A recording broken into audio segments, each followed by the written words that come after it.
लोकसभा इंतखाबात में सिर्फ चंद माह रह गए हैं और तमाम सियासी पार्टियां आम इंतखाबात की तैयारियों में मसरूफ़ हैं। इधर बरतानिया के मारूफ अखबार गार्डियन में एक मजमून लिखा गया है जिससे अपोजिशन जमातों को मायूसी हो सकती है। दरअसल मजमून में दावा किया गया है कि यकीनी है कि 2024 के लोकसभा इंतखाबात में बीजेपी हुकूमत बनाएगी और इसे कोई नहीं रोक सकता। ये मजमून हना एल.एस. पीटरसन नामी एक कलमकार ने लिखा है। पीटरसन लिखती हैं कि 3 रियासतों के असम्बली इंतखाबात में जीत से हासिल होने वाले एतमाद, पीएम मोदी की मकबूलियत और राम मंदिर के प्राण प्रतिष्ठा प्रोग्राम की वजह से ये यकीनी है कि बीजेपी मुसलसल तीसरी बार इख्तिदार में आएगी और ये इसे रोकना तकरीबन नामुमकिन है। 3 रियासतों में जीत के बाद खुद वज़ीर आज़म मोदी ने 2024 में जीत की पेशगोई करने से खुद को नहीं रोक सके।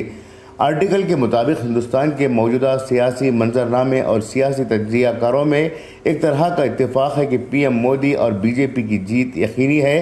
वोटर बीजेपी के हिंदुत्व और कौम परस्ती के एजेंडे से मुतासिर हैं।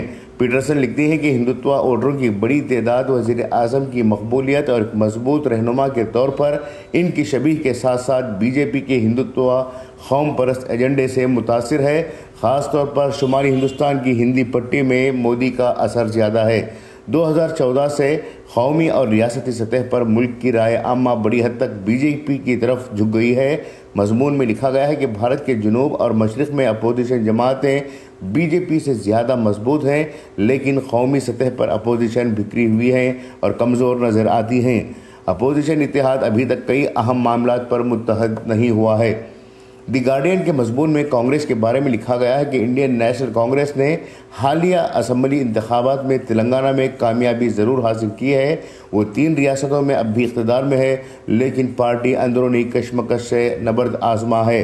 अपोजिशन जमातों ने इत्तेहाद बना लिया है, लेकिन अपोजिशन जमातें अभी तक कई अहम मामलात पर मुत्तफिक नहीं हो सकी। ताहम ये तमाम पार्टियाँ बीजेपी के खिलाफ मुत्तहद होकर लड़ने की बात कर रही हैं। आम तासुर यह है कि फ़िलहाल बीजेपी की जीत यकीनी दिखाई दे रही है। वहीं दूसरी जानिब ईवीएम मशीन को लेकर मुल्क भर में खूब चर्चा चल रही है। लोगों का कहना है कि जब तक ईवीएम मशीनें रहेंगे उस वक्त तक पीएम मोदी को हटाना मुश्किल होगा। हालांकि इस सिलसिले में कई अपोजिशन जमातों ने भी आवाज़ उठाना शुरू किया है, लेकिन ये आवाज़ हल्की होने की वजह से मोदी के सामने टिक नहीं पा रही है।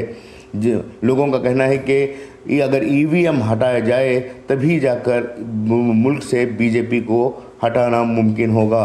ब्यूरो रिपोर्ट, इनकलाब न्यूज़, नई दिल्ली।